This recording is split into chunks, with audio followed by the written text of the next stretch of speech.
မင်္ဂလာပါအမရေးတဲ့ပလက်ခဏခဏကြောင်တာဘာကြောင့်လဲတဲ့အဲ့ဒါအရင်အမေးများရနော်ညီမအဲ့ဒါလေးကိုရှင်းပြပေးမယ်ပလက်ကလေခဏခဏပြတ်တဲ့အကြောင်းကညီမတို့ဒီ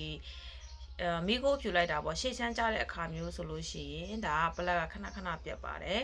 ပြီးလို့ရှိရင်ကာဘရိုက်တာကစီရိုက်တာမျိုးပေါ့နော်စီဓာတ်စီများသွားတာမျိုးဆိုလို့ရှိရင်စီရိုက်တာများသွားရင်လည်းဒါပလက်ခဏခဏပြတ်တယ်ပထမဆုံးဆိုင်ကယ်တစ်ခုမှဆိုလို့ရှိရင်အလဲခံရဆုံးကပလက်ဟုတ်တယ်ပလက်ပါနော်ရှေ့ချမ်းကြတာပဲဖြစ်ဖြစ်ပလက်စီရိုက်တာပဲဖြစ်အဲ့လိုမျိုးဆိုရင်ပထမဆုံးအလဲခံရအတုံးချခံရတာကပလက်ဟုတ်တယ်နော်အဲ့ခါကျတော့နောက်တော့ဒီပလက်ခဏကျွန်းရတဲ့အကြောင်းကကြာညီမတို့ဒီ engine wine တွေပေါ့နော်ရှေ့ချမ်းကြဆိုမီးခိုးရိုက်တာနဲ့ဒါကမီးခိုးရိုက်တကယ်တော့မီးခိုးရိုက်တာမဟုတ်ဘူးเนาะတကယ်တော့ rain တေးတဲ့ခါကျ rain မှာအစင်းကြောင်းလေးဖြစ်သွားပြီဆိုလို့ရှိရင်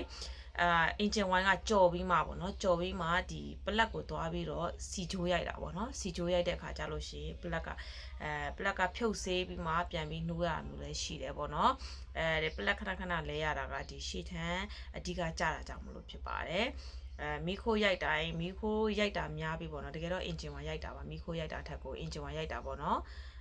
အဲ့ဒါကိုဘယ်လိုပြန်လုပ်ရမလဲဆိုရင်ပလက်ခဏခဏမစားအောင် engine ဝိုင်နေခဏခဏမကုံအောင်ဘယ်လိုလုပ်ရမလဲဆိုရင်ညီမတို့ရှေ့ချမ်းကင်ပေးရမယ်ရှေ့ချမ်းကင်တဲ့နေရာမှာ boring ခုတ်ပေးရမယ်ပြီးလို့ရှိရင်ဘားတွေတပေးရမယ်ပေါ့နော်အဲ့အပိုင်းလေးလုပ်ဖို့လိုပါတယ်ဒါဆိုလို့ရှိရင်တော့ပလက်ခဏခဏကျွန်းတဲ့ကိစ္စတွေကတိတ်မဖြစ်တော့ဘူးပေါ့နော်တကယ်တော့ boring မခုတ်တဲ့၍ဆိုလို့ရှိရင်တော့ညီမတို့ဒီboring မခုတ်တဲ့၍ကိုညီမတို့ရှေ့ချမ်းကြတယ်ဆိုရင်မိခိုးကတောက်လျှောက်လိုက်နေမယ်ပလက်ခဏခဏကျွန်းမယ်အဲ့လိုမျိုးလေးဖြစ်တတ်ပါတယ်အဓိကတော့ engine wine ခန်းသွားတာကြောင့်မလို့ရှေ့ချမ်းကြတာပါเนาะ engine wine ကလိုတလောက်engine wine ကုံတာကိုမတိပဲနဲ့ဆက်စီးနေမယ်ဆိုလို့ရှိရင်ရှေ့ချမ်းကလုံးဝကျတယ်ပေါ့နော်ဒီ rain တွေတည်သွားမယ် boring မှာအစင်းလေးတွေထင်သွားမယ်ဆိုလို့ရှိရင်ဒီကောင်ကengine wine တွေကကြော်ပြီးတော့မှပလက်ကိုစီသွားရိုက်ပြီးပလက်မှာမဲတူးနေအောင်စီဆူနေရမျိုးတွေဖြစ်တတ်တယ်ပေါ့နော်ညီမတို့ကပလက်တွေဆိုလို့ရှိရင်ဆိုင်ကယ်ရေဆေးစီလိုက်ဝင်လိုက်တာနဲ့ဆိုင်ကယ်ရေဆေးစီလိုက်ဝင်တဲ့ပလက်ထဲကိုရေဝင်အောင်မှပလက်ကလုံးဝမနိုးတော့ဘူးပေါ့နော်အဲ့လိုမျိုးလေးခြေနေရှိတယ်အင်ဂျင်ဝိုင်ဆိုတာကြတော့ညီမတို့ကဒါပိုဆိုးတာပေါ့နော်အင်ဂျင်ဝိုင်ဆိုတဲ့အခါကျတော့ပလက်ကလုံးဝအသုံးလို့ရမှာမဟုတ်ပါဘူးရေကကြတော့ညီမတို့ပြန်ခါပြီးသုံးမယ်အချောက်မှုတ်လိုက်မယ်ဆိုလို့ရှိရင်တော့ဒါပလက်ကပြန်သုံးလို့ရတယ်ပေါ့နော်အဓိကကတော့ကျွန်တော်တို့ engine wine ကြောင့်ဖြစ်တယ် engine wine ခန်းတော့ရှေ့ချမ်းကြတယ်ရှေ့ချမ်းကြတော့မီးခိုးတွေလိုက်တယ်မီးခိုးတွေလိုက်တော့ဒါ